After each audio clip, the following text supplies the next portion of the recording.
তাহজিব তামাদ্দুনের বিরুদ্ধে সূক্ষ্মভাবে তারা অপপ্রচার চালায় সুযোগ পেলেই। এখনো তারা ঘাপটি মেরে বসে আছে। তাদের বিরুদ্ধে যেহেতু ব্যবস্থা নেওয়া হয় নাই, তারা মনে করছে তারা 5 আগস্টের পূর্ববর্তী বাংলাদেশে বসবাস করছে। আমরা তাদেরকে সহ তাদের আশ্রয়দাতাদেরকে বলতে চাই, শহীদ আবু সাইদ মুগ্ধ রক্তের বিনিময়ে যেই বাংলাদেশ আমরা অর্জন করেছি, এখনো পর্যন্ত আমরা পলিটিক্যাল ফ্যাসিজমের আইকনকে বিদায় করতে পারলেও পলিটিক্যাল ফ্যাসিবাদের খবর এখনো পর্যন্ত কিন্তু রচনা হয় নাই, এবং কালচারাল ফ্যাসিস্টের খবর রচনা হয় নাই। এখনো তারা বহাল তবিয়তে আছে।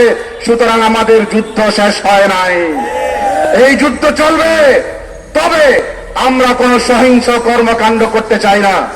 আমরা শান্তিপূর্ণভাবে যারা এই দেশের মানুষের অধিকারের বিরুদ্ধে বিগত কয়েক দশক ধরে খেলতামাশা করেছে এবং বিভিন্ন রকমের বয়ান উৎপাদন করে এই দেশের সিংহভাগ ইসলামপন্থী জনতাকে জঙ্গি গোষ্ঠী হিসেবে চিত্রায়িত করার অপচেষ্টা চালিয়েছে, তাদের বিরুদ্ধে আমাদের লড়াই অব্যাহত থাকবে।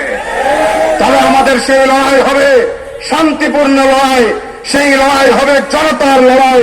আল্লাহর শক্তির উপরে ভরসা করে আমরা এই দেশের জনগণকে নিয়ে, ইসলামপন্থী তৌহিদি জনতাকে নিয়ে এই কালচারাল ফ্যাসিজমের বিরুদ্ধে তাদেরকে চূড়ান্তভাবে পরাজিত না করা পর্যন্ত আমাদের লড়াই চলবে ইনশাআল্লাহ। আমরা তাদেরকে সাবধান করতে চাই, এবং যেই সমস্ত রাজনৈতিক শক্তিগুলি আজকে তাদের পৃষ্ঠপোষকতা করছে, আপনাদেরকে আমরা স্মরণ করে দিতে চাই, সেদিন আপনারা ভুলে যাবেন না আপনাদের যেই পলিটিক্যাল আইকন তাকে দুর্নীতির বরপুত্র হিসেবে কারা চিহ্নিত করেছিল মনে রাখবেন। আপনাদের প্রিয় নেত্রীকে কারা সেদিন বিভিন্নভাবে ব্যঙ্গভাবে মিডিয়ার মাধ্যমে দেশের জনগণের কাছে হ্যাঁ প্রতিপন্ন করেছিল, এগুলি মনে রাখার জন্য আপনাদেরকে আমরা দাওয়াত দিচ্ছি। সুতরাং আমরা অত্যন্ত পরিষ্কার ভাষায় বলি, এই অপগোষ্ঠী যারা সাংস্কৃতিক আগ্রাসন চালাচ্ছে এই দেশে, তাদের বিরুদ্ধে সরকার কোনো ব্যবস্থা না নিয়ে এই দেশের 5 আগস্টের জুলাই বিপ্লবের পক্ষে যেই শক্তি কাজ করেছিল, তাদের যেই মিডিয়া, আপনারা ন্যাক্কারজনক ভাবে সেই মিডিয়ার উপরে নগ্ন হস্তক্ষেপ চালিয়েছেন শেখ হাসিনার মতো।